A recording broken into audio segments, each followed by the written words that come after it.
Vocês estão felizes? Poema Curitiba. Amém, queridos, é um grande prazer estar aqui com vocês. Nossa, tem uma galera que eu não conheço aqui, mas somos gaúchos, barbaridade, tchê. Irmãos, né? Eu falo que o paranaense e o gaúcho são mais parecidos que o catarinense e o gaúcho, né? Então aqui fala piá, lá também fala piá, lá fala guri e piá, né? Só o pastor de vocês tem que aprender a comer nata, né? Foi pra lá, aí o pessoal, né, com carinho, todo paulista que vai para Caxias, eles gostam de nata, né? A pastora Érica e o Leandro, nossa, eles amam nata. Aí o Xandão foi lá, já foi algumas vezes, né? O pastor de vocês, os pastores, né, já foram lá algumas vezes, nos abençoaram tanto, nos abençoam. O Xandão estava há poucos dias lá. E aí eu botei nata na mesa, colocamos nata, nós não acabamos não comendo muito nata, estamos deixando tudo que é de origem, né, do leite, enfim. E aí botamos nata lá para visita, ele olhou aquilo lá, nata, isso aqui não tem graça, não tem gosto, né, do jeitão Xandão de ser, né. E aí ficou a nata lá, bom que eu sou um bom alemão, né, então comi toda a nata, e a nata virou zoeira na pregação e tudo, enfim. Amém, gente? Estão felizes? Bom, muito bom estar aqui com vocês. Queridos, a gente veio de Taubaté, fizemos uma missão muito louca, né? Saímos de carro na quinta-feira, de tarde, passamos aqui, né? Saímos às 3 horas da tarde de Caxias, chegamos aqui em Curitiba à meia-noite, pernoitamos aqui no hotel Beira de Estrada, e aí sexta de manhã seguimos para Taubaté, chegamos lá, era 4 da tarde, quase 5 da tarde, tomamos um banho e já fomos para o culto, né? Estávamos acabados, daí ontem o dia inteiro na igreja, foi muito poderoso o que Jesus fez, e hoje já saímos cedinho para passar aqui, né? O chefão fez uma convocação para o Xandão, para ele ficar lá, né? O pastor Leandro, e aí não tem como, né? Não tem como bater contra, enfim, mas nós iríamos descer juntos, o Xandão também desceria. E de última hora é a segunda vez que ele prega essa peça em mim, na verdade, né? A outra vez estava a mesma coisa, nós iríamos descer juntos, eu estava sem carro, eu iria descer com ele. E de última hora ele só mandou um WhatsApp para mim: Claudião, não vou mais. Vai passar um tal de Samuel aí, eles vão pegar você, você vai descer com eles. Aí você prega lá na igreja, está tudo certo. Beleza? Deus abençoe, valeu. E é assim que funciona a Poema, gente. Na Poema você está sentado na frente, assim, quando está terminando a oração, chega alguém batendo no seu ombro: hoje o ofertório é com você, né? Então isso acontece diversas vezes. A Priscila estava chegando aqui, nós estávamos chegando em Curitiba, a Marcela mandou um WhatsApp: Priscila, você faz o ofertório hoje, tá? Daí a Priscila: ok, sabe? Então, esteja pronto, esteja preparado, né? Porque você pode ser chamado para qualquer coisa, em qualquer tempo, porque você está na Poema, amém? Amém, amados? Está feliz? Aleluia, que especial está nesse lugar, amados. Que casa incrível que Jesus preparou para vocês. Você pode aplaudir a Jesus por causa disso? Aleluia. Que lugar lindo que o Senhor preparou para vocês, né? João vai falar que o Senhor está preparando um lugar para nós, sabe? Biblicamente falando, Deus gastou mais tempo preparando o jardim do Éden do que fazendo o próprio homem. Ele ficou 6 dias preparando um lugar de prazer, para criar depois, né? No 6º dia, criar o homem, e depois desfrutar de um relacionamento com Ele. Esse lugar aqui Jesus preparou para vocês, para desfrutar de um relacionamento com vocês. E com muitas pessoas que vão chegar até esse lugar, amém, queridos? Eu tenho certeza disso. Isso é uma honra, isso é um avanço de Deus, né? O Leandro falou ontem sobre isso, né? Uma das coisas que evidenciam o avançar de Jesus é a prosperidade, sabe? Então eu também oro para que, da mesma forma que Jesus preparou esse lugar para vocês como igreja aqui, assim Jesus venha também cada vez mais preparar, venha prosperar a vida de vocês em todas as áreas, em nome de Jesus, amém? porque o que está acontecendo aqui, né, é fruto do que está acontecendo aqui em vocês. Amém? 1 João fala o seguinte, né? Assim como eu faço votos, né, para que você seja próspero, como é a sua alma. Então a nossa alma, ela vai determinando a nossa prosperidade. Eu acredito que quanto mais próspero nós somos no nosso emocional, mais próspero nós somos no nosso físico, automaticamente também no nosso material. Amém? E Deus está fazendo algo muito poderoso aqui. Eu tenho essa honra de, no segundo culto, né, estar aqui ministrando. Então para mim isso é uma grande honra. Estou muito feliz por isso. Amém, amados? Você pode abrir sua Bíblia comigo em 1 Crônicas 29, versículo 10. E é tão legal esse novo de Deus, né? No meio do louvor dá problema no som, não tem problema, isso é uma alegria, gente. Isso é frutos de um novo passo que a gente dá pela fé, amém? Isso é muito poderoso, e você está fazendo parte de algo muito bom. E eu tenho certeza que essa igreja não nasceu no coração de um homem, mas no coração de Jesus, amém? E aquela, a boa obra que Ele começa, Ele é fiel para terminar, e eu acredito que Deus começou algo muito poderoso nessa cidade, e você tem o privilégio de fazer parte disso, amém? Aleluia! 1 Crônicas 29, 10 fala o seguinte: pelo que Davi louvou ao Senhor perante a congregação toda e disse: bendito és tu, Senhor, Deus de Israel, nosso Pai, de eternidade em eternidade. Teu, Senhor, é o poder, a grandeza, a honra, a vitória e a majestade, porque teu é tudo quanto há nos céus e na terra. Senhor, é o reino, e tu te exaltaste por chefe sobre todos. Riquezas e glória vêm de ti, tu dominas sobre tudo.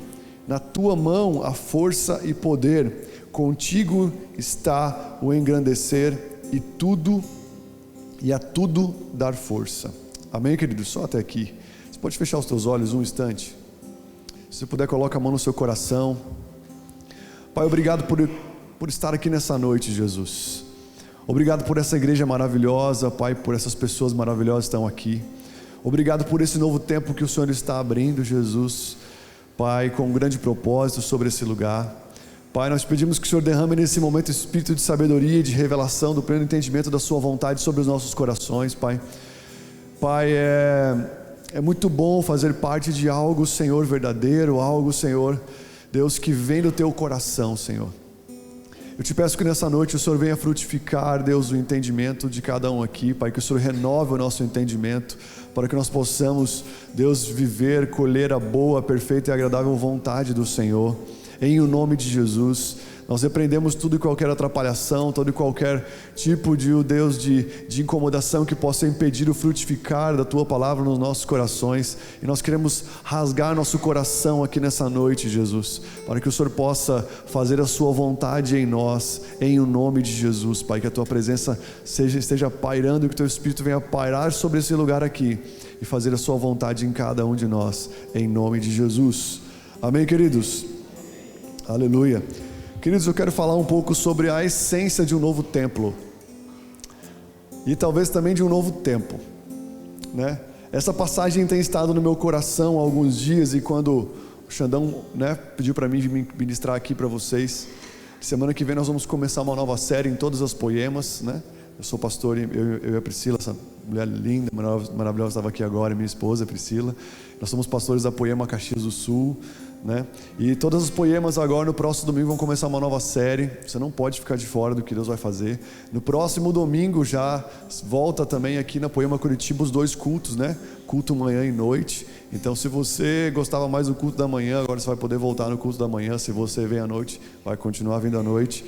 Mas essa passagem aqui, ela fala de um novo tempo na vida de Davi, na vida do povo de Israel, né? Ó, Gabi, tá ali, tudo bem?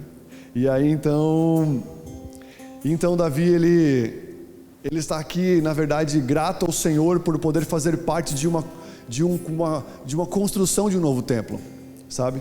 Só que o interessante é que acontece algo inusitado, Quem aqui, no tempo da sua escola, no tempo, sei lá, em algum tempo da sua juventude, ou até mesmo hoje, ficou de fora de alguma coisa porque você não era muito bom? Talvez um dia tinha um jogo de futebol e você estava na maior expectativa de te convidarem para a intersérie da escola, e aí quando vê, não te chamaram, porque você era muito 10 para as 2, e aí você não conseguia, só conseguia dominar a bola, mas não conseguia fazer mais nada, né? Quem já ficou de fora aqui de alguma coisa por não ser bom, talvez, né? Então, eu já fiquei de fora algumas vezes, né? Então, se você já foi deixado de fora de algum rolê, você vai se sentir parecido com Davi agora, né? Então, sabe, Davi, ele é um homem que ele fez muitas coisas, sabe? E quando chegou o tempo da construção de um novo templo, o Senhor pegou e barrou Davi e falou o seguinte: Davi, você derramou muito sangue em muitas guerras, e devido a isso você não está dentro do projeto do jeito que você desejaria estar. Davi era um homem apaixonado por Deus. Davi era um homem, sabe, que tinha feito tantas coisas pelo Senhor. Ele era um homem segundo o coração de Deus, sabe? Ele foi escolhido, né, na sua casa de uma forma tão sobrenatural. O Senhor já tinha negado Saul e escolheu Davi. E Davi, ele tinha um grande anseio pela construção de um novo templo, sabe? Davi foi o cara que, quando descobriu que a presença do Senhor havia se perdido, ele foi atrás da Arca da Aliança, mesmo que tentando da primeira vez do jeito errado, fez o certo do jeito errado. Ele não desistiu, mesmo que teve uma tragédia no caminho, né? Ele não desistiu, e um tempo depois ele foi lá e trouxe a Arca da Aliança de novo do jeito certo. E a Bíblia diz que quando a arca estava vindo, Davi, ele estava, sabe, ele dançou com todas as suas forças, ele estava possuído de alegria por ver a Arca da Aliança, o que tipifica a presença de Deus, voltando para o lugar certo. Davi era um homem totalmente obcecado pela presença do Senhor, sabe? E ele não desistiu de trazer a presença de Deus até que ele viesse a conseguir fazer isso. Só que ela ainda estava habitando num lugar muito vulnerável. A Arca da Aliança ainda estava num lugar ainda muito fragilizado. E Davi, ele só estava esperando, na verdade, o tempo oportuno de Deus para construir o templo do Senhor, sabe? E Deus ainda deu um gostinho para ele, deixou ele fazer toda a arquitetura, deixou ele projetar toda a construção do templo. E quando ele ia começar a botar a mão na massa, o Senhor chegou e falou para ele: Davi, seguinte, você não vai construir o templo de Deus. Você não vai ser o teu filho Salomão. Acabou para você. Ele falou em 1 Crônicas 28:3: porém Deus me disse: você não edificará um templo ao meu nome, porque é homem de guerra e derramou muito sangue. Uma nova geração estava, sabe, começando a entrar num novo tempo de Deus. Só que Davi, o que ele fez? O que você faz talvez quando deixam você de fora? Imagina só, sabe, vocês estão construindo agora, vocês estão no novo templo, literalmente um novo templo, sabe, mas o que você faria se um dia você ligasse talvez para o Xandão, ligasse, né, para algum líder dessa casa falando: olha, eu queria muito ajudar em tal coisa, eu queria muito fazer isso, eu queria fazer isso pela igreja. E aí quando vê alguém falar para você: não, você não pode fazer isso, o que você faria? Sabe, Davi recebeu um não de Deus. Davi, ele tinha tudo para dar um carteiraço no Senhor e falar: Deus, eu sou um homem segundo o seu coração, como é que o Senhor me deixa de fora? Deus, eu fui ungido pelo Samuel, não por esse, eu fui ungido por Samuel. Graças a Deus, estou brincando. Brincadeira, amigo, essa droga de intimidade, né? Mas fugido por Samuel, um dos maiores, sabe, sacerdotes que teve. O homem carregava um óleo fresco. Senhor, eu derrotei Golias. Senhor, eu trouxe a Arca da Aliança. Senhor, eu podia ter matado Saul, mas eu fiquei 13 anos sendo perseguido por Saul, e eu não matei ele, eu não fiz nada, eu fui um homem íntegro. Eu não fiz, e eu fiz tantas coisas que era a sua vontade. Por que o Senhor está me deixando de fora? Davi, ele tinha talvez tantos argumentos para chegar e falar: Deus, por que você está fazendo isso? Era o meu anseio fazer parte dessa construção, e agora o Senhor está deixando para o meu filho. Tudo bem, glória a Deus, é Salomão, mas por que eu não? Por que eu vou só ficar aqui, talvez de espectador? Sabe, Davi, ele tinha tudo para fazer isso, e ia ser mais um ferido da igreja, mas aqui foi o próprio Senhor que falou: não, Davi, você não vai construir o templo. Mas Davi, o que ele fez? Tá bom, já que eu não posso construir, o que eu posso fazer? Na verdade, ele nem pediu o que ele poderia fazer, ele já saiu, sabe, juntando tudo aquilo que seria necessário para a construção do templo. Ele pegou o seu melhor tesouro, ele pegou todas as matérias-primas, tudo aquilo que na verdade ia ser construído o templo. Ele foi lá e ele começou a ter uma proatividade de não ficar quieto, não ficar lá talvez magoado, triste, sabe, para baixo, machucado por Deus. Ele foi lá e falou: não, eu não vou construir o templo, mas eu vou juntar todos os recursos para construir o templo. O que eu quero falar com isso? Sabe, quando nós estamos caminhando para um novo templo, como você está caminhando aqui, você não pode aceitar ficar de fora de nada. Você não pode mais se permitir ficar magoado com pessoas ou com lideranças. Davi, ele tinha tudo para ficar triste com Deus e ficar lá para baixo, falar: cara, o próprio Deus me barrou. Mas ele falou: não, eu vou arranjar uma forma de participar daquilo que Deus está fazendo, por mais que não seja fazer aquilo que eu queria fazer. Todos nós queremos fazer muitas coisas. Tem uma pregação do Léo Barreto que ele ministrou agora no culto passado da Poema de Taubaté. Escute essa mensagem. Ele fala muito sobre nós queimarmos por fazer o que é necessário ser feito, não o que eu quero que seja feito.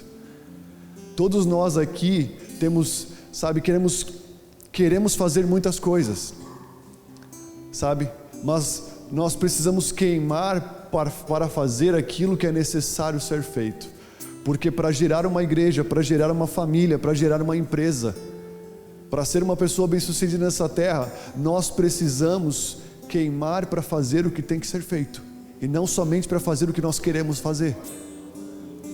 E Davi, um homem segundo o coração de Deus, ele não ficou magoado com Deus, ele não ficou triste com Deus, ele não ficou, sabe, talvez ali com uma raiz de amargura.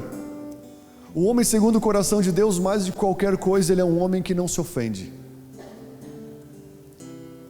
Sabe, Jesus, ele só começou o seu ministério quando não ele estava somente pronto para fazer milagres, quando ele estava pronto talvez para fazer todos os sinais e maravilhas, ou quando ele estava pronto na sua locução para poder ser um cara de uma boa oratória para falar para as pessoas. Jesus, ele só começou o seu ministério quando ele estava pronto para suportar todas as coisas que viriam contra ele. Com 30 anos, Jesus, ele começa o ministério apenas com, sabe, esse suportar do seu caráter, porque muitas coisas viriam sobre aquele que iria salvar a terra. Sabe, essa igreja está vindo para um novo tempo, porque ela está pronta para suportar novas coisas, suportar um novo peso da glória de Deus, suportar, sabe, tantas coisas que vão vir contra, porque um homem de Deus, ele sempre vai caminhar, sabe, contra a maré dessa terra. E eu e você precisamos entender que maturidade é ter um caráter de suportar sem se corromper. E Davi foi aquele homem que no final da sua vida, talvez ele tinha somente mais um anseio na sua vida: construir, sabe, um templo para que o Senhor pudesse morar naquele lugar. Mas ele falou: não. Deus falou: não, Davi, não vai ser você, vai ser o seu filho. E eu quero te perguntar nessa noite: o que você pode fazer? O que precisa ser feito para que você não fique de fora do que Deus está fazendo aqui? Você está comigo aqui nessa noite? Sabe, é tão lindo. Nós fizemos a volta aqui agora, já viu os voluntários, né, lá no estacionamento, né, ali fora cuidando dos carros, lá na esquina caminhando, enfim, sabe, faça chuva, faça sol, você já vê pessoas desprendidas, servindo, participando, sabe. Eu quero te convidar para nesse novo templo e nesse novo tempo dessa igreja, você não ser uma pessoa que para quando alguém diz não para você, mas alguém metido, alguém proativo que fala: eu vou dar um jeito de participar, fazendo o que precisa ser feito nessa casa. Se não tiver nada para fazer, manualmente falando, eu vou ser levantado como intercessor aqui, porque eu acredito que Deus está fazendo algo verdadeiro nessa igreja. Sabe, sempre tem muita gente para criticar, muita gente para dar ideia, mas poucas pessoas para botar a mão no arado e fazer a coisa acontecer. E eu acredito, sabe, que Davi, logo eu vou ler a passagem onde Davi, ele vai lá e ele coloca à disposição tudo que ele tinha para que o templo de Deus pudesse ser construído. Eu quero fazer uma pergunta para você: o que você tem à disposição que possa ajudar na edificação da vontade de Deus na cidade? Seja nessa igreja, seja na sua casa, seja no seu casamento.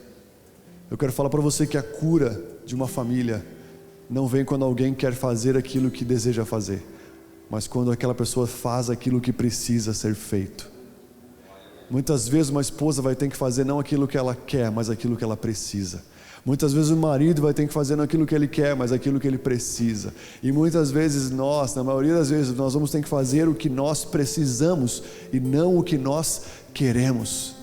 Nós precisamos queimar por fazer aquilo que precisa ser feito, e não aquilo que eu quero fazer. Pode ver que tudo aquilo que tem a ver com o que eu quero fazer tem a ver com o meu ego, mas aquilo que precisa ser feito tem a ver com a vontade de Deus. Aquilo que eu quero fazer me traz uma alegria que produz morte, mas aquilo que precisa ser feito me traz uma morte que produz alegria e vida para mim mesmo. E nós estamos aqui para isso, amém, amados? Poema fala de uma igreja que não vive para fazer a sua vontade, mas vive para fazer a vontade daquele que está nos arregimentando, aquele que está nos chamando para perto. Você está aqui para fazer aquilo que precisa ser feito, amém, amados? Sabe, e essa é a vontade de Deus. Sabe, nós vamos ver algumas vezes na Bíblia, sabe, pessoas espontaneamente fazendo algumas coisas que Deus nem pediu para fazer. Sabe, pessoas se colocando de uma forma voluntária para fazer algo sem mesmo Deus ter pedido para essa pessoa. A primeira menção de guerra na Bíblia, sabe, foi quando Abraão soube que seu sobrinho Ló foi levado, sabe, sequestrado, cativo com sua família pelos reis que fizeram guerra contra Gomorra, Sodoma e Gomorra, onde ele estava morando. Abraão, ao saber desse fato, seu sobrinho foi levado cativo. Ele pega 318 homens, Deus não falou nada para ele, ele espontaneamente pega os seus melhores homens e sai para resgatar o seu sobrinho Ló de volta e todas as coisas que era dele, resgatar sua família de volta. E a Bíblia diz que eles caminham por mais de 200 quilômetros, a pé, a cavalo, a camelo, enfim, sabe, eles vão até encontrar toda a comitiva, e quando eles encontram Ló, eles trazem de volta Ló e todas as pessoas, sabe, que foram sequestradas ali. E quando eles voltam de fazer aquilo que Deus não pediu para eles fazer, mas que era necessário fazer, a Bíblia diz que Jesus, na pessoa de Melquisedeque, vem e traz pão e vinho para Abraão. Quando alguém faz o que tem que ser feito, não o que quer ser feito, dá de cara depois com a mesa de Deus, com o pão e com o vinho que traz sustento para a sua alma, para o seu corpo e para o seu espírito.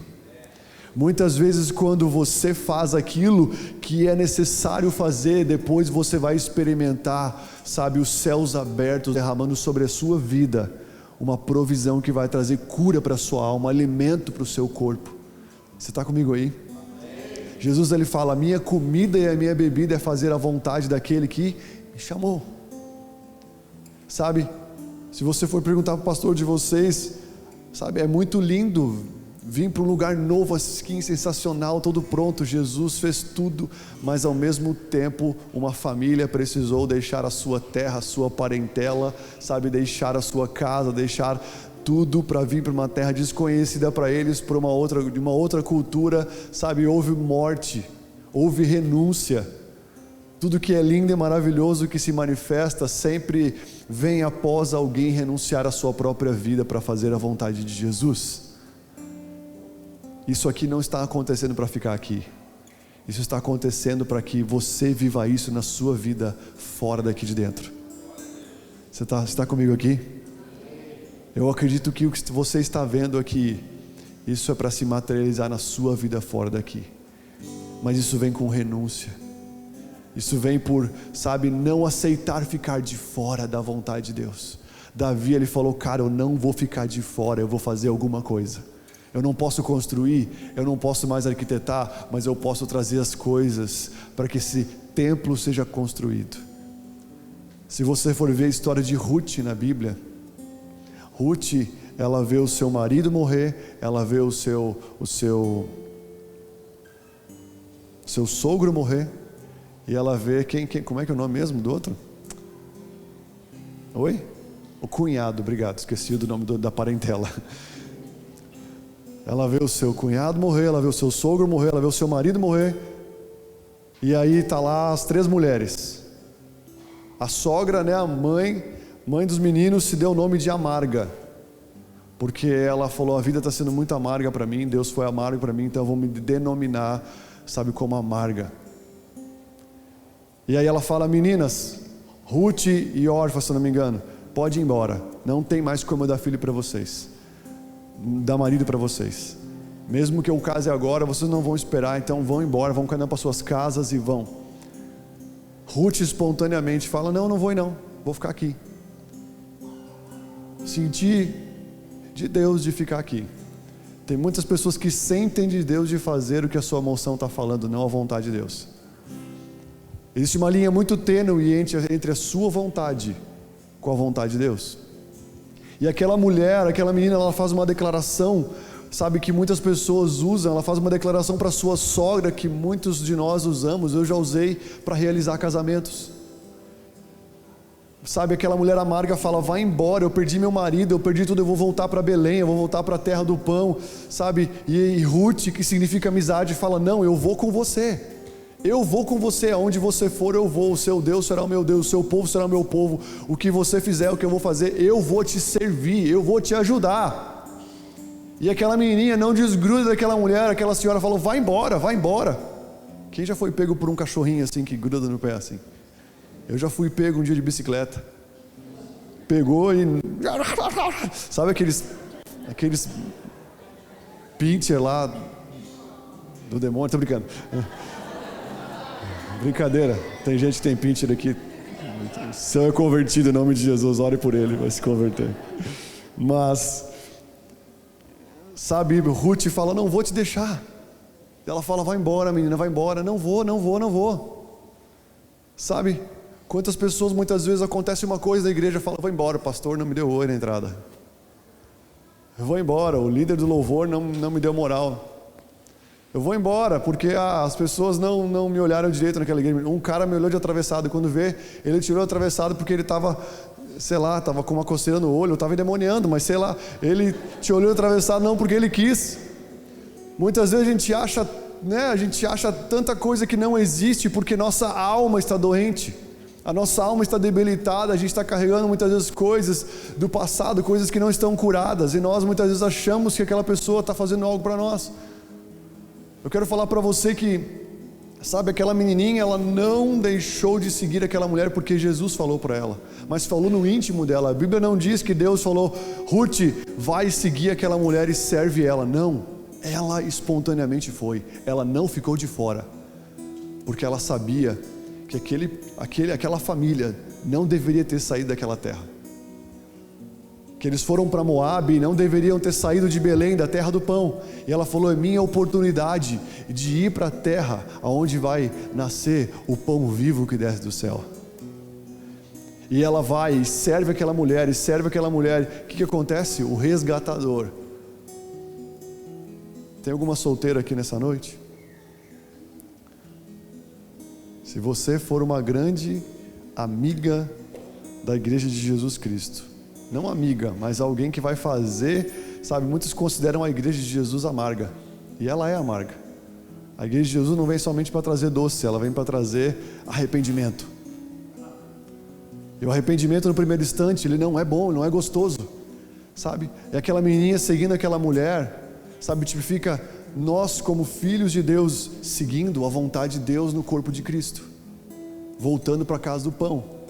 E Deus providenciou o marido para aquela mulher, e ela acabou sendo encontrada, e ela teve todo um futuro restituído, sabe? Ela foi uma grande mulher para um homem que depois ela se tornou, sabe, da genealogia, sabe, de Davi e de Jesus, e fez parte de uma construção de uma vontade de Deus, simplesmente por não abandonar uma mulher que tentou, fala, sai daqui. Quando existe alguém comprometido de verdade, uma grande obra acontece. E alguém comprometido é alguém que tem vontade de desistir, mas não desiste. É alguém que tem vontade de fazer a sua vontade, mas não faz por temor a Deus e faz a vontade do Senhor. Você está aqui comigo, amado? A gente vai ver Neemias, enfim, mas eu quero deixar essa primeira parte. Um templo de Deus é gerado não com pessoas que querem fazer aquilo que querem fazer, mas aquilo que precisa ser feito. E eu quero te convidar a ser como Davi, a ser alguém que não aceita ficar de fora. Eu vou participar do que está acontecendo aqui. Eu quero entrar, sabe? Esse lugar aqui já está sendo reformado de maneira tão preciosa, mas vai vir muitas pessoas para cá, amém? Eu acredito que Deus vai te usar muito para esse novo tempo aqui. Mas olha só o que a Bíblia, olha só o que precede também depois um novo templo do Senhor, um novo nível de honra. Olha o que 1 Crônicas 29, versículo 1, fala aqui. 1 Crônicas 29, a partir do versículo 1. O rei Davi disse a toda a congregação: Salomão, meu filho, o único a quem Deus escolheu, ainda é moço e inexperiente, e esta obra é grande. Você pode falar comigo, esta obra é grande? Poema Curitiba, essa obra é grande, amém? Porque o palácio não é para homens, mas para o Senhor Deus. Portanto, com todas as minhas forças já preparei para o templo de meu Deus ouro para as obras de ouro, prata para as de prata, bronze para as de bronze, ferro para as de ferro, madeira para as de madeira, pedra de ônix para pedras de engaste, pedras de várias cores, de mosaicos, de todos os tipos de pedras preciosas e mármore, e tudo em abundância. E ainda, porque eu amo o templo de meu Deus. Você pode falar, eu amo, porque eu amo o templo de meu Deus? Ele fala, o ouro e a prata particulares que tenho e dou para o templo de meu Deus, além de tudo aquilo que preparei para o santuário, 100 toneladas de ouro de Ofir, 240 de toneladas de pratas purificadas, para cobrir as paredes das casas, ouro para os objetos de ouro, prata para os de prata, e para toda obra das mãos dos artífices. Quem, pois, está disposto hoje a ofertar com generosidade para o Senhor? Então os chefes das famílias, os chefes das tribos de Israel, os capitães de 1000, de 100 e até os administradores da obra do rei fizeram ofertas voluntárias e deram para o serviço da casa de meu Deus 170 toneladas de ouro, 10.000 barras de ouro, 340 toneladas de prata, 612 toneladas de bronze e 3.400 toneladas de ferro. Os que possuíam pedras preciosas trouxeram para a casa do tesouro, para o tesouro da casa do Senhor, a cargo de Jeiel, o gersonita. O povo se alegrou com tudo que se fez voluntariamente, porque de coração íntegro fizeram ofertas voluntárias para o Senhor. Também o rei Davi se alegrou com grande júbilo. Que poderosa essa passagem. Que poderosa essa passagem. Aqui fala da prática. Davi foi impedido por Deus de construir o templo, mas aí ele vai lá e começa a trazer o seu melhor. E aí, por fazer isso, ele começa, a impulsionar e a manifestar um grande desejo de outras pessoas fazerem da mesma forma. E os chefes daqueles homens ali, os chefes de cada tribo começaram a espontaneamente também trazer, e cada um ofertava com grande alegria e generosidade. E a Bíblia diz que pelo fato de eles fazerem com voluntariedade, todo mundo se alegrou. Quando alguém é cobrado, quando alguém é cobrado de uma maneira injusta, de uma maneira que não é do Senhor, quando um homem tenta cobrar outro homem para fazer a vontade de Deus, vai ter peso, não vai ter alegria e não vai ter um fluir da presença dele. Mas quando voluntariamente alguém deseja dar o seu melhor para o Senhor, o ambiente fica leve, sabe? E há uma grande alegria entre todos. Você está comigo aqui, amado? Mas o que eu quero falar com isso? Um novo templo, um novo nível de honra. Um novo nível de honra. Obedecer é fazer aquilo que Deus pede. Honra é fazer aquilo que ninguém pediu para você fazer, mas você quer fazer porque você ama Deus. Davi, ele fala: porque eu amo a casa, o templo do meu Deus, eu vou dar o meu melhor. Eu não quero te impulsionar a você fazer uma coisa que você não quer fazer e não está a fim de fazer. Mas eu quero falar para você que todo novo templo de Deus, todo novo tempo de Deus, ele é precedido por uma nova manifestação de honra à vontade dEle. Você está comigo aqui? Sabe, Davi, ele honrou o Senhor. Ninguém pediu, mas ele foi lá e honrou. Ninguém falou para ele, Deus não falou para ele, mas ele foi lá e desejou e tomou partido e fez algo. Sabe, e o novo templo, algo foi feito, sabe? E a honra, ela é uma consequência do transbordar da obediência contínua. Nós sempre vamos colher daquilo que nós honramos. O que você e eu estamos colhendo na nossa vida hoje é fruto da honra que nós estamos dando para Deus. Quem deseja colher mais aqui, como foi falado no ofertório? É fruto de uma honra maior. E eu não quero falar de uma honra somente de entrega financeira, mas uma honra de nós darmos o nosso melhor para Deus, nosso melhor tempo, a nossa melhor qualidade, o nosso melhor desprendimento, sabe? Romanos 11 vai falar que quando nós primiciamos a Deus os nossos primeiros momentos do dia, ou nós primiciamos algo a Deus, o restante da massa também é santificado. Os meus melhores dias são os dias que eu começo na presença de Deus, porque eu vejo o restante de todo o meu dia sendo abençoado, porque eu primiciei a melhor parte para Ele. Abel deu o melhor, ele deu a primícia dos seus rebanhos, deu a primícia de algo daquilo que agradava o coração de Deus. Caim deu de uma oferta dos finais dos tempos, dos finais do resto, e Deus não recebeu. Deus não recebe resto, porque Deus não deu resto para você. E todo novo tempo, todo novo começo, sabe, de um novo tempo no Senhor, isso vem com honra. Quando Jesus nasceu, o que aconteceu? Aqueles pastores que viram o sinal da estrela do Senhor, escutaram um anjo falando sobre o nascimento do Salvador, eles voluntariamente foram lá, levaram ouro, incenso e mirra. No nascimento de Jesus houve honra. No meio do ministério de Jesus, após Lázaro ser ressuscitado, Maria vai lá e quebra um perfume, vai lá e derrama o seu melhor perfume caríssimo aos pés de Jesus. Ela espontaneamente vai lá e derrama uma honra diante de Jesus. E você vai ver até que depois da morte de Jesus, José de Arimateia vai lá e pede o corpo morto de Jesus, veste com a melhor roupa, dá para ele, um túmulo que ninguém havia sido enterrado ainda. Ele e Nicodemos tomam partido, me dá o corpo morto de Jesus, que eu quero honrar Ele pelo que Ele fez. Jesus é honrado no seu nascimento, Jesus é honrado no meio do seu ministério, e Jesus é honrado até mesmo depois de morto. Quando Deus está fazendo algo novo, nós temos que ver que nível de honra nós estamos tendo com a presença dEle. Eu estou dando o resto? Eu estou dando aquilo que é medíocre? Ou eu quero dar o meu melhor para Deus? Essa igreja está indo para um novo tempo, para um novo templo, porque pessoas estão dando o seu melhor ao Senhor. Você está comigo aqui? Sabe, e eu quero te convidar para você não somente fazer isso até o momento, mas permanecer fazendo, dando o seu melhor para Deus, porque isso cativa outras pessoas. Atos capítulo 2 vai falar que eles estavam de casa em casa, eles partiam o pão. Existe uma cultura de desprendimento. As pessoas davam suas coisas umas para as outras. Sabe, o homem chamado Barnabé vai lá e dá o seu terreno, ele vende tudo que ele tem e coloca nos pés dos apóstolos. Mas a Bíblia diz que eles, vivendo aquele ajuntamento nas casas, aquilo ganhava a simpatia das pessoas. A forma como eles tratavam uns aos outros era uma forma de honra.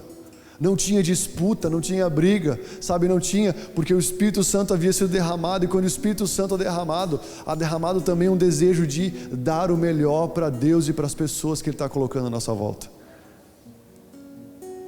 E eu tenho certeza que o Senhor vai derramar uma grande honra sobre essa casa, e já está derramando, sabe, mas eu quero te convidar a você ser daquele que não vai esperar acontecer, mas se antecipar, e honrar a Deus com o seu melhor.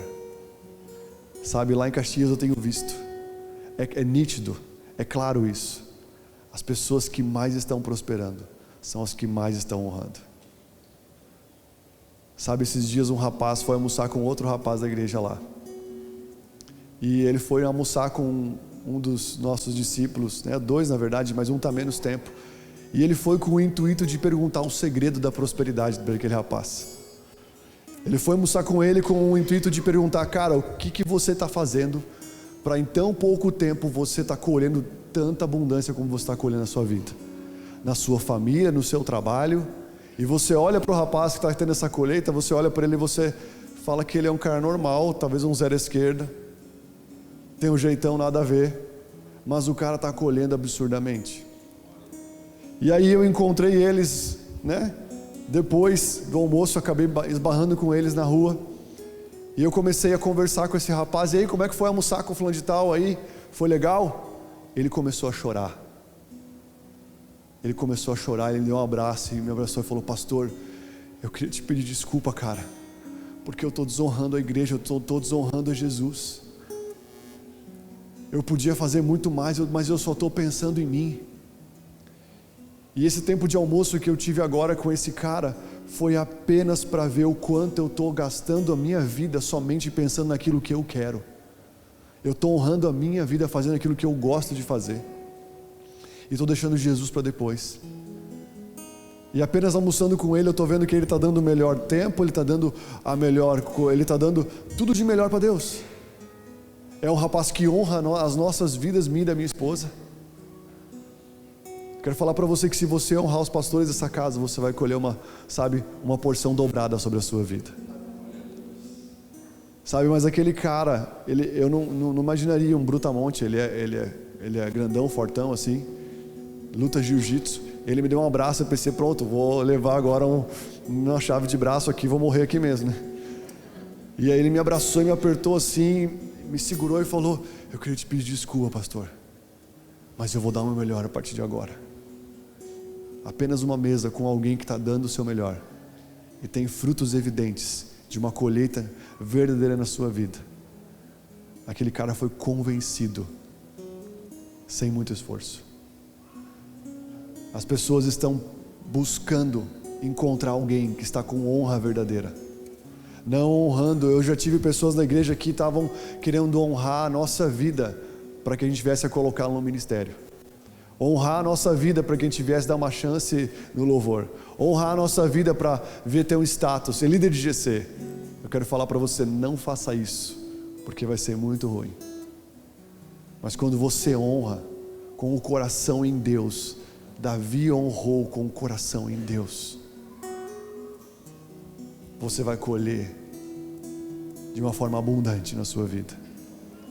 Quando você honra o seu marido, mulher que está aqui, você vai colher para a sua vida. Marido, quando você honra a sua esposa, quando nós honramos nossos filhos, não estou falando somente de honra a líderes, mas honra em todos os níveis, honrar até quem é menor do que você. Você vai colher algo absurdo.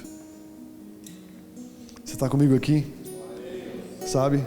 E essa palavra honra no Antigo Testamento é a palavra kabad, que é irmãzinha gêmea da palavra kabod, que significa o peso da glória de Deus. Honra significa você ser pesado do jeito certo. Tem gente que pesa porque só quer receber, só quer receber, só quer receber, só quer reter, só quer para si. Essas pessoas pesam no corpo de Cristo, pesam na família. Se alguém casa apenas pensando nas suas necessidades, vai ser um peso. Se alguém vai trabalhar apenas pensando no seu salário no final do mês, vai ser um peso para a empresa. Se alguém está na igreja apenas para ser um consumidor da fé, vai ser um peso para o ministério, vai ser um peso para todo mundo. Se alguém quiser somente aparecer, vai ser um peso ruim. Mas se alguém está aqui para dispor a sua vida, para fazer o melhor para Jesus, para se entregar a Ele, verdadeiramente vai ser um peso da glória de Deus. Honra significa o peso ideal. Ser pesado é a pessoa que se importa de verdade. Sabe, a pessoa que pesa num sentido de cooperação, de construção. Você tem que ser pesado num sentido certo. A Bíblia diz que um homem chamado Eli, ele era um sacerdote muito grande e muito pesado, mas ele era passivo. Ele guardava dentro de si os tesouros que Deus tinha dado para ele. Ele não ensinava os seus filhos, ele não exortava as pessoas, ele guardava para si. Um dia ele caiu da cadeira, quebrou o pescoço e morreu. Um tempo depois, numa guerra, a glória de Deus foi levada embora, porque um homem era leviano, era passivo. A passividade traz um peso que não é do Senhor. Tudo aquilo que você recebe de Deus, você e eu temos a incumbência de entregar.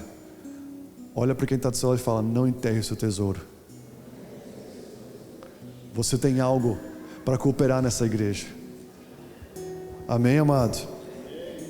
Você está aqui? Então honre a Deus, honre a sua família, honre essa igreja, honre as pessoas. Honra a quem honra. Amém? Vocês estão recebendo essa palavra? Desculpa, gente, eu não queria pregar ela, mas é o que está tendo.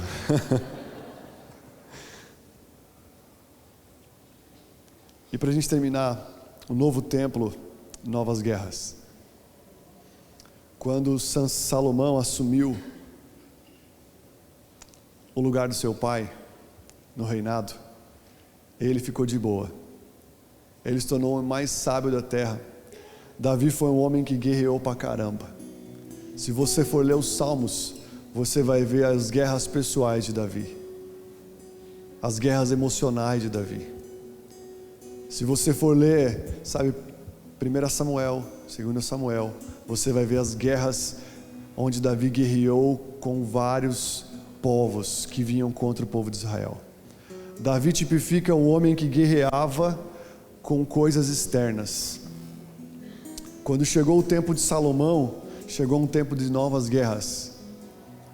A guerra contra aquilo que não vê, aquilo que é invisível, sabe? Salomão, ele viveu um tempo de paz. Seu pai havia matado todos os inimigos de Israel. Então era um tempo de ele desfrutar. Mas ele não entendeu que ninguém vive sem guerra na vida. A única vez que Davi ficou sem guerrear foi o dia que ele adulterou, matou o marido da mulher e tentou tampar todo esse pecado, e esse pecado acabou escorrendo para toda a sua casa. O pastor de vocês tem uma pregação incrível onde ele fala um pouco sobre isso. Mas a questão é que quando Davi não quis guerrear, ele cometeu a maior atrocidade da sua vida. Você é chamado para a guerra todos os dias, amém? Não tem um dia onde o seu corpo, muitas vezes, talvez quer fazer a vontade de Deus. Tem dias onde o seu corpo não quer nada, mas o Espírito está querendo algo. Paulo, ele vai falar dessa crise, entre essa guerra que ele vivia todos os dias. Mas eu quero falar para vocês que esse é um tempo onde você e eu precisamos, de uma vez por todas, vencer mais e mais as guerras exteriores, as guerras que são de fora para dentro, para que nós possamos viver as verdadeiras guerras que nós precisamos viver, sabe? Então, no novo tempo, a Bíblia diz aqui, Filipenses 4:6 fala o seguinte: não fiquem preocupados com coisa alguma, mas em tudo sejam conhecidos diante de Deus os pedidos de vocês, pela oração, pela súplica, com ações de graças. E a paz de Deus, que excede todo o entendimento, guardará o coração de vocês e a mente de vocês em Cristo Jesus. Olha só, a paz só vem depois de súplicas, de petição, com ações de graças. A paz que excede todo entendimento vem depois de uma guerra onde você vai para o secreto, onde você vai para um lugar de busca intensa pela presença de Deus. Sabe, ontem de manhã nós estávamos lá num tempo de intercessão, no Fire, e eu cheguei, né? Nós chegamos lá e a minha esposa teve uma crise de enxaqueca. E nós chegamos, ela conseguiu ficar ali 1 hora, mais ou menos no primeiro culto, teve que ir pro hotel descansar. Não conseguiu ficar, eu fiquei aflito. Falei, nossa, nós viajamos 1.100 quilômetros. Quer ver que a gente vai precisar ir para o hospital? A gente já teve um episódio que a gente foi para lá um dia no casamento da Lilian, né? Nós levamos os nossos 2 filhinhos. Chegamos lá, na casa que hospedaram a gente. O mais velho saiu do carro, vomitou. Madrugada, eu e ele para o hospital lá em São José dos Campos. Nunca fui no hospital naquela região. Peguei ele e fomos para o hospital. Na noite seguinte, no dia seguinte era o casamento. O mais velho com febre no casamento. O mais novo estava ficando malzinho. E de madrugada o mais novinho ficou doente, ficou mal. Tivemos que ir na madrugada, eu e minha esposa, pegar ele e levar para o hospital. 1 em cada noite lá no hospital, lá em São Paulo. E aí ontem eu pensei, nossa, quer ver que minha esposa vai ficar doente? Aí teve o irmão da igreja aqui de vocês que também ficou mal lá, teve que ir para o plantão, né? E várias pessoas estavam meio mal lá, e eu falei, nossa, a gente viajou 1.100 quilômetros de carro, e agora nós vamos perder a conferência. E quer ver que a gente vai ter que botar minha esposa no avião para ela voltar para casa, porque ela está mal. E eu estava meio aflito de manhã. Eu fui lá para oração, ela ficou de manhã no hotel, ainda lá descansando. E eu fui meio aflito, meio nervoso. E aí eu cheguei lá, falei, quer saber, Deus? Se eu vim para cá, eu vou rasgar meu coração para o Senhor. Eu estava ansioso, eu estava meio aflito assim. E aí eu fui, me ajoelhei na frente, comecei a buscar Deus com toda a minha força na hora da adoração. Eu rasguei o meu coração ali. E sabe, fui inundado por uma presença poderosa de Deus que tomou conta de toda a minha vida, e eu esqueci de tudo e tive a convicção de que Deus iria cuidar de tudo, e cuidou de tudo, e fez tudo, e nós estamos aqui, viajamos mais 550 quilômetros, amanhã às 5 da manhã vamos viajar mais 550 quilômetros, e graças a Deus ela está bem, sabe, mas a preocupação saiu, e uma paz que excede todo entendimento, entrou dentro de mim, e eu fiquei totalmente convicto de que Deus estava fazendo algo. Eu quero falar para você que um novo templo significa Davi guerreou contra guerras exteriores. Eu e você temos que vencer as guerras exteriores. Quais são elas? Ficar brigando porque o tempo está ruim. Tá chovendo hoje, que droga. Está frio hoje, está quente hoje. Nossa, Bolsonaro perdeu, Lula ganhou. Nossa, olha o prefeito da cidade. Meu Deus, a gente fica bravo com coisas exteriores. Nossa, olha essa minha esposa, olha a minha sogra. Meu Deus, se a minha sogra vir aqui em casa. Nossa, que coisa chata. O novo templo, sabe, esse tempo de transição de Davi para Salomão fala de encerrar um ciclo de ficar guerreando contra coisas externas, porque no mundo teremos aflições. Nossa, não estou com a roupa que eu quero, não tenho o tênis que eu quero. Nossa, não estou no trabalho que eu gosto. Nossa, meu chefe é um cara chato pra caramba. Chega um tempo que se a gente fica nessas guerras somente com as coisas visíveis, nós vamos deixar de viver as guerras que produzem em nós, sabe, o caráter de Cristo, e que produzem em nós um desfrute de viver pelo Espírito de Deus aqui nessa terra. Então, quando Davi estava deixando o seu tempo de reinado para Salomão, Salomão ia viver um novo tempo de guerra, mas a guerra interior, um tempo de lutar para que o homem interior fosse formado. Você é santuário do Espírito Santo de Deus. Nós não estamos aqui para brigar para um novo governo assumir o Brasil. A Bíblia diz que a nossa luta não é contra a carne e contra sangue, mas contra principados e potestades. As maiores guerras do Antigo Testamento foram vencidas pela adoração, pela busca pela presença de Deus. Você está comigo aqui, amado? Sabe, não sei se Curitiba é que nem Caxias, faz as 5 estações no mesmo dia. Já viu o filme do Jack Chan, do Karate Kid? Bota casaco, tira casaco. Bota casaco, tira casaco. Você vive essa realidade de Curitiba? Enquanto eu e você ficarmos bravos com isso e prestando atenção nisso, nós não vamos focar naquilo que temos que focar. Enquanto a gente ficar lutando guerras visíveis, nós não vamos lutar as guerras invisíveis. As guerras visíveis não produzem santificação, mas as guerras invisíveis produzem a santificação do Senhor nas nossas vidas. E esse novo tempo que nós estamos vivendo como igreja, que cada vez mais está próximo da volta de Jesus, sabe, não é um tempo de ficar brigando com coisas visíveis, mas é um tempo de entrar, sabe, em uma dimensão espiritual, onde nós conseguimos vencer todas as mazelas interiores da nossa vida. Você está comigo aqui? Amém, amados? Então a Bíblia fala, sabe, aqui em 1 Pedro 2,11 fala: amados, peço a vocês que, como peregrinos e forasteiros que são, que se abstenham das paixões carnais que fazem guerra contra a alma, tendo conduta exemplar no meio dos gentios, para que quando eles os acusarem de malfeitores, observando as boas obras que vocês praticam, glorifiquem a Deus no dia da visitação. Sabe, todos os dias o inimigo vai tentar não somente te fazer pecar, como diz o Leandro, mas nos fazer perder tempo com as coisas que nos impedem de nos conectarmos com Deus em espírito, porque Deus, Ele continua procurando adoradores que o adorem em espírito e em verdade. E esse novo tempo agora, sabe, Davi só lutou com coisas visíveis, Salomão era para lutar com coisas invisíveis, e foi o que ele não fez. Salomão teve mais de 1000 mulheres, teve milhares de esposas, milhares de concubinas. Sabe por quê? Porque ele decidiu não guerrear as guerras do jeito certo. Ele foi um cara da paz e do amor. E esse cara, quando um povo vinha de fora para fazer guerra contra ele, ele falava: não, deixa eu casar com a sua filha, a gente não precisa brigar não, e aí então a gente fica amigo.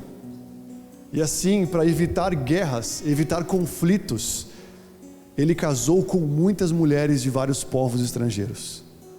Só que nessa, o que aconteceu?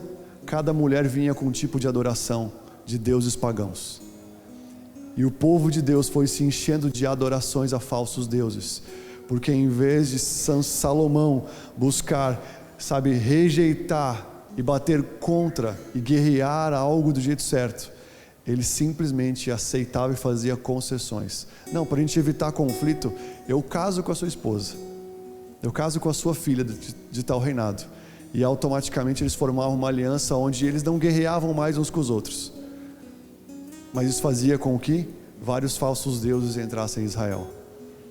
Eu quero falar para você que esse é um tempo de nós lutarmos as nossas guerras com as armas que Deus nos deu. Amém? Então grave isso no seu coração. Primeiro, fazer o que tem que ser feito, não ficar de fora. Se Deus te barrar, você tem que fazer alguma coisa para não perder aquilo que Deus quer que você faça. Segundo, honre em um nível maior. Deus não pôde fazer muitas coisas em Nazaré porque faltou honra. Deus só faz algo em uma igreja onde existe honra verdadeira. Muitas vezes Deus, Ele fala: esse povo me honra com os seus lábios, mas o seu coração está distante de mim. A Poema não é assim, amém? Nós honramos de verdade. E por último, lute as guerras que Deus tem para você. A nossa guerra não é contra as coisas visíveis. A guerra de um novo templo é lutar para que o caráter de Cristo seja formado em nossos corações, em nome de Jesus. Amém, amados? Vocês estão entrando numa nova estação, e eu acredito que Deus quer fazer coisas poderosas e vai fazer coisas poderosas nesse lugar. E é um tempo de nós vestirmos a armadura de Efésios capítulo 6 e lutarmos contra as coisas certas. Amém? Fique de pé no seu lugar.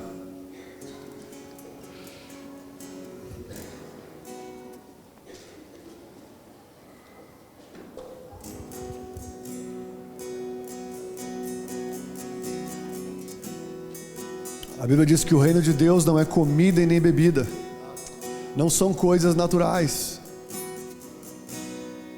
mas é justiça, paz e alegria no Espírito Santo de Deus. Um dia o apóstolo Paulo chegou numa cidade, e a primeira coisa que ele perguntou para os discípulos daquela cidade é: vocês já receberam o Espírito Santo quando vocês creram? Ele poderia perguntar várias coisas. Ele poderia perguntar: quem que é o pastor de vocês? Qual a igreja que vocês congregam? Qual que é a linha teológica de vocês? Ele poderia perguntar várias coisas, mas por que ele perguntou para essa igreja em Atos capítulo 19: vocês receberam o Espírito Santo quando vocês creram? Por que ele perguntou isso? Sabe? Porque eu e você precisamos viver numa outra dimensão. Aquele que é nascido da carne é carne, mas o que é nascido do Espírito é espiritual, é uma nova pessoa. Aquele que é da carne, ele acha as coisas de Deus loucura, mas aquele que é do Espírito discerne todas as coisas e é envolvido pela glória de Deus. Eu quero te convidar nesses dias agora, sabe, a você fazer um tipo de propósito onde você possa se envolver mais com o Senhor Jesus e deixar aquilo que é visível aos seus olhos, deixar aquilo talvez que é palpável para buscar aquilo que o olho não viu, aquilo que talvez o seu ouvido não ouviu e que jamais penetrou no seu coração. Essas são as coisas que Deus tem preparado para aqueles que o amam. Esse é um tempo de buscar as coisas do alto, onde Cristo está assentado. É um tempo de nós levantarmos as nossas armas de adoração e contemplarmos a beleza de Deus em adoração, em buscarmos a sua face. Existe algo de Deus liberado nesses dias para uma nova devoção, uma nova paixão pela presença dEle, e isso vai trazer um renovo dEle sobre cada um de nós, e que vai escorrer para as nossas casas, para os nossos trabalhos. Se você está olhando para aquilo que é visível, você está cansado, desgastado, triste, abatido, mas se você está olhando para o seu interior, da onde fluem os rios de Deus, você está sendo renovado. Ainda que o nosso corpo se corrompa, ainda que o nosso corpo se desgaste, envelheça, o nosso interior é renovado dia após dia. E eu quero te convidar a olhar para o seu interior, a buscar aquilo que o olho natural não pode ver, a orar para que você possa ter olhos abertos, olhos espirituais abertos para contemplar a grandiosidade do seu chamamento segundo a vontade de Deus. É isso que Paulo ora para a igreja de Éfeso. Ele fala: olha, eu oro para que os olhos espirituais de vocês sejam abertos. Eu oro para que os olhos espirituais de vocês sejam abertos e vocês possam contemplar a grandeza do chamado de vocês. Salomão, ele infelizmente ficou somente esperando passivamente. Ele não lutou, ele não contemplou a glória de Deus. Ele não contemplou e ele se perdeu, mesmo sendo o homem mais sábio que essa terra já experimentou. Ele se apoiou numa sabedoria e não num relacionamento íntimo com o Senhor. E automaticamente um dia ele acabou se perdendo, mesmo sendo o homem que construiu um novo templo, sabe? Mas eu quero falar para você que Deus está gerando um novo templo nessa cidade. Mas esse templo não é esse lugar físico, esse templo é você. Eu e você somos santuários de quem? Do Espírito Santo de Deus. Do Espírito Santo de Deus. Feche seus olhos no seu lugar. Senhor, nós clamamos nessa noite, Senhor. Clamamos por esse novo tempo que o Senhor está dando sobre essa igreja, sobre essa casa, sobre nossas vidas. Nós acreditamos que o Senhor tem algo muito poderoso, Senhor, que vai ser realizado aqui sim. Porque existe fome e sede nesse lugar, existe devoção nesse lugar. E eu te peço nessa noite, Pai, que a partir de hoje, toda distração, Senhor, todo e qualquer, Deus, olhar que possa nos distanciar do Senhor, possa ser quebrado nesse lugar. E que o Senhor nos ajude, a custe o que custar, fazer o que tem que ser feito. Nos ajude a queimar pelo que precisa ser realizado, aqui dentro e também nas nossas vidas, em nome de Jesus, Pai. Espírito Santo, nos mostre aquilo que nós precisamos ser transformados, Pai. Nos mostra, Senhor, aquilo que nós precisamos ser transformados na nossa família, na nossa casa, Senhor, nossos casamentos, Pai. Pai, nos ajuda, Senhor, a sermos transformados em nossa conduta, em nome de Jesus, Pai. Pai, venha derramar, Senhor, sobre nós, Deus, o mesmo sentimento, Senhor, que houve sobre Davi, Senhor, que não ficou de fora mesmo recebendo um não de Deus, que não ficou de fora mesmo que não pôde fazer aquilo que queria, Jesus. Nos ajude a Te estimar de uma forma mais poderosa nesse lugar. Nos ajude a Te honrar aqui dentro e lá fora, Jesus. Nos ajude a Te honrar em todos os lugares, Pai. Não somente com palavras, mas com o nosso procedimento. Em nome de Jesus, nos ajude a honrar, Deus, tudo aquilo que o Senhor está nos dando nesses dias, Pai. Que a nossa honra seja elevada. Que a nossa honra, Senhor, aos nossos irmãos, que a nossa honra à nossa família, que a nossa honra, Senhor, aos nossos líderes, que a nossa honra à Tua presença seja elevada nesses dias. Derrama sensibilidade sobre nós, derrama discernimento sobre nós, derrama, Senhor, em nome de Jesus, Pai, uma nova paixão sobre nossos corações, em nome de Jesus. Nós clamamos nessa noite, Pai. E nós oramos para que o Teu Espírito seja derramado nesse lugar. Não queremos estar aqui, Deus, preocupados com a roupa que vamos vestir. Não queremos estar aqui preocupados com a comida que vamos comer. Não queremos estar aqui preocupados, Pai, com as coisas visíveis e perecíveis dessa terra que a traça e a ferrugem corroem. Queremos colocar nossos olhos naquilo que é atemporal, naquilo, Senhor, que é eterno, naquilo, Senhor, que não passa, Deus, naquilo que não muda, que é o Senhor, que não tem sombra de variação nenhuma. Por isso, em nome de Jesus, leva o nosso coração além nessa noite, leva o nosso coração ao novo tempo, ao novo templo, ao templo do Espírito Santo de Deus, em nome de Jesus, e encha-nos com a Tua glória. Nós Te glorificamos nessa noite, nesse lugar, nós Te exaltamos nesse lugar, nessa noite, e nós declaramos em nome de Jesus uma nova colheita sobre esse lugar.